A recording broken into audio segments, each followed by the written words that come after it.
Crossing the Reyths had been slow going. A storm had stirred up mud along the path and left them bogged down and stalled for days on end. After banding together to forward a raging runoff, felling pines and laying logs in engineering a bridge, they neared the cliffside settlements of the Hupa, home of their guide.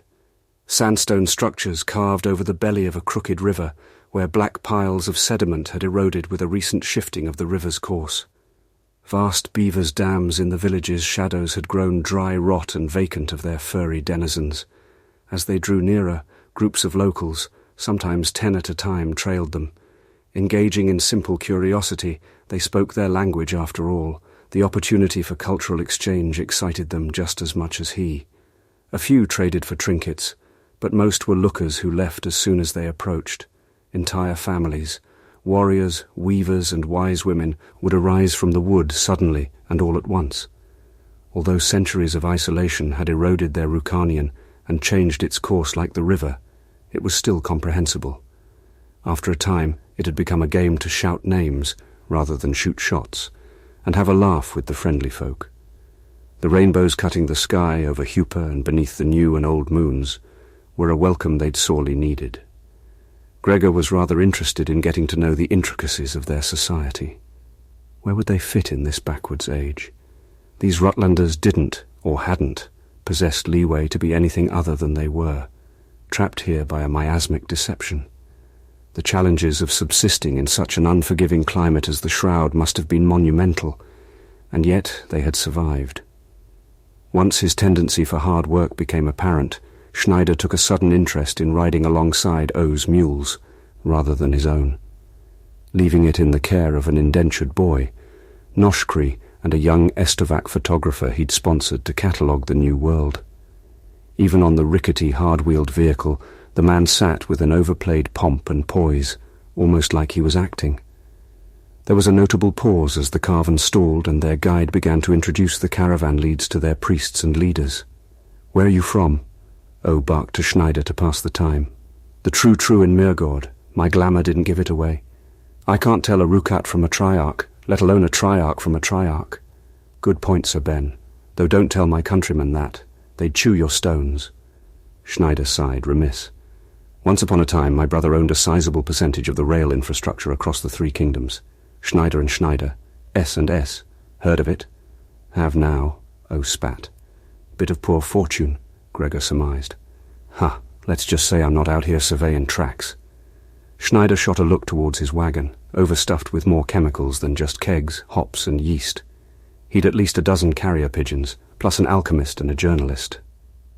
Rockford Transcon played us for fools, liquidated our asses, and lo, I get to put the venture in adventurer. What's Arga's light if not a silver lining? "Silver lining is you got a titful of Rukrat hoochie, mama," O barked. "Enough to keep me guzzling till the goods are gone." "Au contraire, my stumpy pal." Schneider veered close to show him something in his gloved palm. O's incredulity snapped too, a stony brow quirked. "Surprised you didn't catch wind of the rumours. They say there's mithrite in these mountains, billions of royals worth." Now Gregor understood what this was all about. "You're a smuggler," Gregor said, stabbing with disappointment. "Smuggler? Why, lad, don't be so crass." O bore a toothy smile. "It ain't smuggling if ain't no one owns the land. A pure lance will...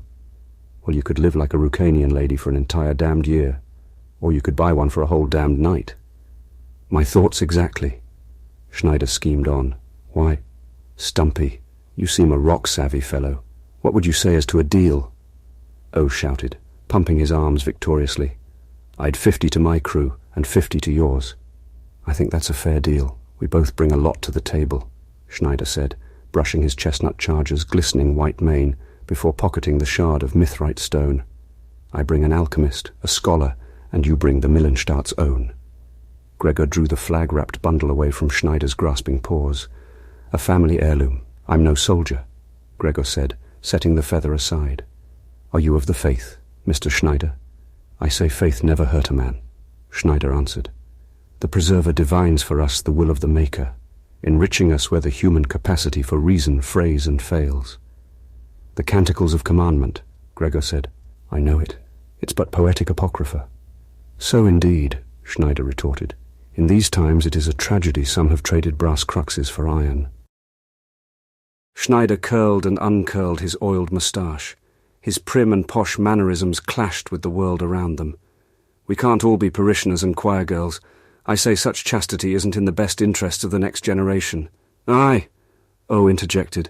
We've cunts and cuckolds for good reason. Eloquently put, O, Gregor sighed. It takes the material primevals to make the argan goods, the adulterous to virtue the virgins, but it is no sin to love, only to discriminate in its absence. I'm afraid I must reject such frameworks, for they are but justifications for evil. From Hupa, they set off on their own in search of this new venture. Gregor planned to hike deeper anyway, but this way he at least had some company. They hit the Reyths and broke over the mountains in good time, spilling into the ardent yonder valley, where turquoise fields rolled up against the scarlet palisade of the tree line. The river proved tedious. When they reached it, Gregor spent a good portion of his days watching its white, frothing currents whenever he could, and listening to its whipping lashes against cascading falls. When they stopped, he prayed and tended to O's horses and mules. Gregor always made a point to stock carrots or fruit for treating the horses, but he'd been too generous and ran out early. From their new guide, a Twish, he'd learned of local fauna substitutes. O's horses were grey curlies of poor, undesirable stock. Thick and squat like their dwarven master, their cream coats were mottled with splotches of grey and black. The two oldest of the lot, Brick and Mortar, pulled the front cart, so the younger, sprier ones, also named either Brick or Mortar, didn't get too far ahead. Schneider's two horses, tall and gallant, might as well have been the steeds of heroes from a child's most imaginative fantasy.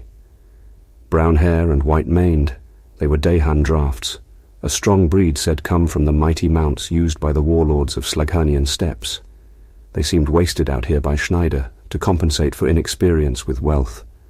The man had spirit, if nothing else. A single bird cooed from an unseen perch, startling Gregor from his thoughts. That was no artifice. With Miria his ears could not be tricked. "Aye, snot. I've seen that one," O was saying. "The old man in it shags the hubby." "No, the old man is the lady's father," Schneider answered. "The Duke of Glopford, he walks her down the aisle at the end." "Eh? No, he shags 'em. I seen it with me own eyes." "Stumpy, I must insist that's not what happens.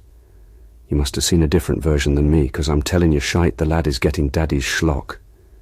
"Wish those two would enjoy the peace. It could be sublime." Gregor spoke softly to the Estovian journalist riding alongside him. Then again, a chirp. "They're talking reels, Sir Ben," the young photographer said, her hair a burnt brown, eyes striking orange, and cheeks fair and freckled, just brushed with dark Neo-Rucanian features. Gregor gave the young woman a bow of the head for filling him in, and she snapped his picture with a camera that used alchemics to sear an image against cellulose film. The Elesh's artifice, perhaps, or just a Triarchan good. Profligate Miria abounded. "I didn't agree to that," Gregor joked. "I may be old, but I'm no natural landmark." And she giggled and told him to call her by a pen name, Sophie.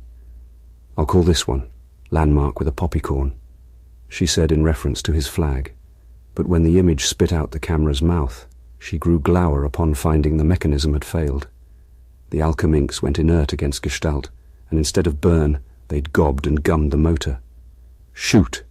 Sophie played at cursing. "This is expensive." "Quite enough of that, Sir Ben. She has a story to document.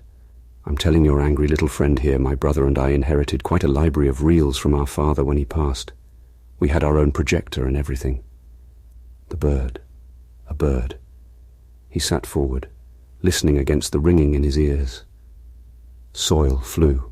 Mortar reeled back, as fleshy tendrils exploded from a buried crustacean and split bones. "Whoa, whoa," O screamed. Brick panicked, jerking onto another knot rock, this one exploding through the bottom of the cart instead. An avalanche of unsecured goods fell around Gregor. He recovery rolled and went into the bog. Mud in his teeth, he spat and shook it off. He reached for his feather. It was gone, thrown loose. He searched for their attackers and what was his. It had to be somewhere amongst the mess. "Everyone okay?" he called. Schneider's wagon had bolted off ahead, and the rest of the caravan had come to a sudden and disorganized stop. O and Schneider started shooting. The woods snapped, the journalist screamed as the snaps hit her untrained ears. O's Silverstone, Rhaegar designed, split tree trunks like the cold with large bores of lead. The scarlet Ilesh darted free upon his 4 legs, popped the cork of a frog-headed flask. But this near to Gregor, whatever alchemic's noshkri intended, failed like the photograph. Purple smoke puffed his toothy maw, before one of their assailants leapt from the cover of the foliage, cleaved his tail off with a mithrite axe, then ducked back out of sight. O jammed 6 more shells through his Rhaegar sixer, bouncing it up and then about as several figures emerged from the trees. Gregor wasn't sure of his odds against so many arrows notched with fatal intent as the shots ceased. Reckless, they'd missed every one. O cocked the single action then, with a count, dropped the weapon and raised his hands. 30 years old, burnished silver, short-nosed, with a black marble grip engraved Clem.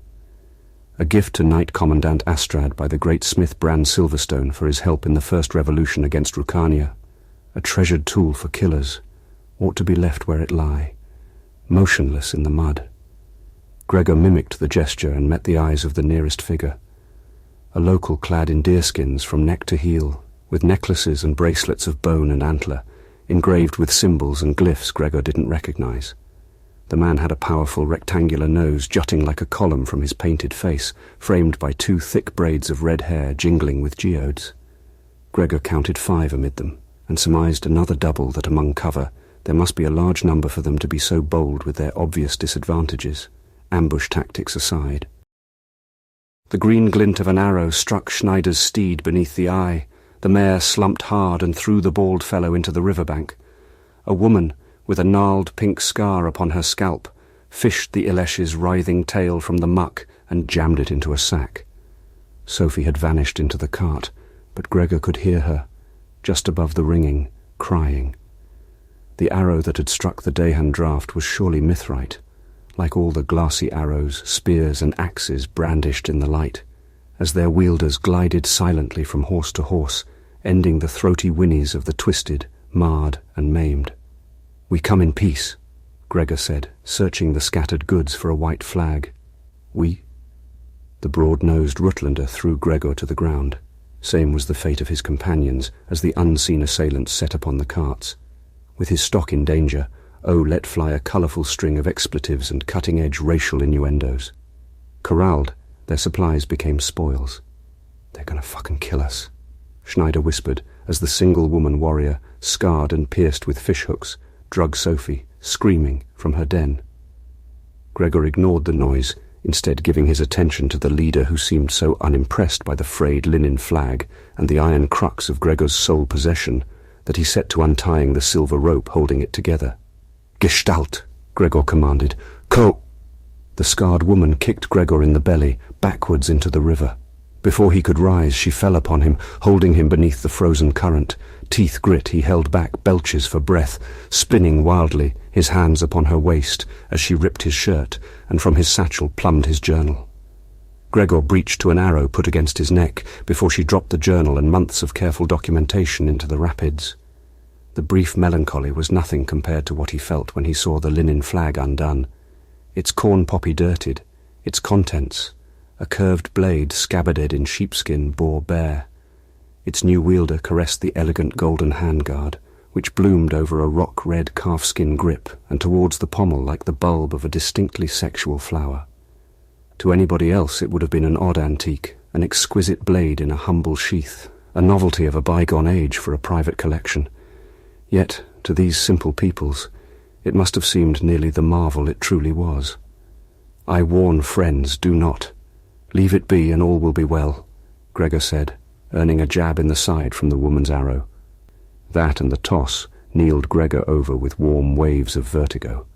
He'd been hesitant to gamble his life for the treasure. After all, they'd been left alive, and tempting strangers in a strange land was never wise. But every moment this kept up, Gregor's hand neared force. Their leader curled his long fingers along the handle and yanked, trying to draw it without flourish, letting slip a sliver of radiance that broke the forest like the dawn. Gasps of surprise simmered about from but a glimpse of luminous material. While most recoiled from the light, Gregor and the wielder looked on into the splurging knowledge pouring forth within. An unscientific symphony, wherein the feathered beings of the planeteer, the harbingers of the creation, the aspects of all virtue, had been laid low, dismembered and chained. The man began to wail, but Gregor knew. All he had seen was his soulful reflection, wilting and unmade. "Gestalt, to me!" His voice erupted from his throat, and the feather twisted from one man to another. To Gregor it came. His captor stabbed at him with an arrow again, but gripping the scabbard, he pivoted the blade to disarm her. The arrow went tumbling through the air and into the wet dirt. Then she too was struck by the light, but for less than her comrade, as with a butt of the pommel to her chin, he sheathed the sword and silenced the light. "Kneel!" Gregor commanded, before arrows could fly. All who heard him would obey, their muscles and minds acquiescing to his command. All except the horses, the Ilesh, and the dwarf prostrated themselves upon the earth before him. Eyes, pressed to dirt, flit about in blinkless terror as their bodies defied their wiles and wills to align with his. "What is this?" Noshkri asked, stepping over kneeling Sophie, to pry a bloody sack from a woman's hands, to reclaim his tail from within. "A Myrick trick?" "No." Gregor answered, dizzy. He leaned against the side of a wagon and slung the blade over his shoulder. Once he caught his breath enough to stay his swirling balance. He relinquished his hold upon them all. Near 20 people gasped at once for air their lungs had not been permitted to take. Their muscles expelled cramps from actions that had been forced upon them. "I'm sorry," Gregor said, offering a hand to their leader, but muttering in incoherence. He did not rise, and when their leader did not rise, neither did anyone else. Sophie huddled back into a fetus. Noshkri took his chance to salvage discarded mithrite. Schneider, unable to stand, clutched a leg pinned beneath a horse. When commanded to kneel, his body ignored his injuries, and from where Gregor stood, he clearly had a break. O clicked his sixer and pointed it triumphant at their silent leader. "The lad yarned you to keep your grubby mitts to yourself." "Enough, O," Gregor said, taking a place before their attackers, planting his feather upon the despoiled flag, and wrapping it again. Eshi," their leader uttered. "I am sorry. I am so sorry. I am afraid the harm is done." Gregor lifted the man's chin to search old orange eyes that quavered, uneasy and jittering. Blood vessels popped and crazed. Deep wrinkles had grown where before there had been youth, the knots of his hair undone into white wispy strands like the arcane cumulonimbus. "It is I who is sorry, but there will be consequences for what you saw." I saw. The man held his head in his hands, and to him at once his people rushed. I saw the sky shattered and aflame. Ewes wail upon me, ticking with horned lice. Sangar's gasps. Then at once Gregor's words hit him. Consequences. Yes, most esoteric, and beyond our control. We seek shelter. Take us to your homes, and I will explain. You will want to be in the comfort of those you love. "Tell me," Gregor said, bidding the man rise with the help of his companions. "What is your name, friend?" O and Schneider were conferring with Noshkri. Gregor had not intended it, but this inroad was precisely what they'd sought. Alas, the feather, its influence rippled in more than just the immediate. Favour and fortune were too the playthings of the harbingers. He'd been glad again that he'd hidden it away and snuffed its flame. I'm Arek, Speaker Atwind, Arek said, his head again about him. And I've done a terrible thing for which I seek forgiveness. You, who's most merciful, most forgiving and most powerful, must help me if I help you. Don't sound like you're in the position to be bargaining, pal. Schneider winced as O set a stint upon his shin. Gregor here has divine power, you saw. Gregor waved his feather over the Pathfinder, the simple gesture enough to elicit a severe silence. It was no threat, but the implication was there. I have come to help the people here. Gregor answered. I will do what I can. Arek's dour expression, livened and under sullen wrinkles, sprung tight joy. Then yes, let me and my people shepherd you to safety. Sangar is dangerous, she is sick and ill. It is dangerous for all.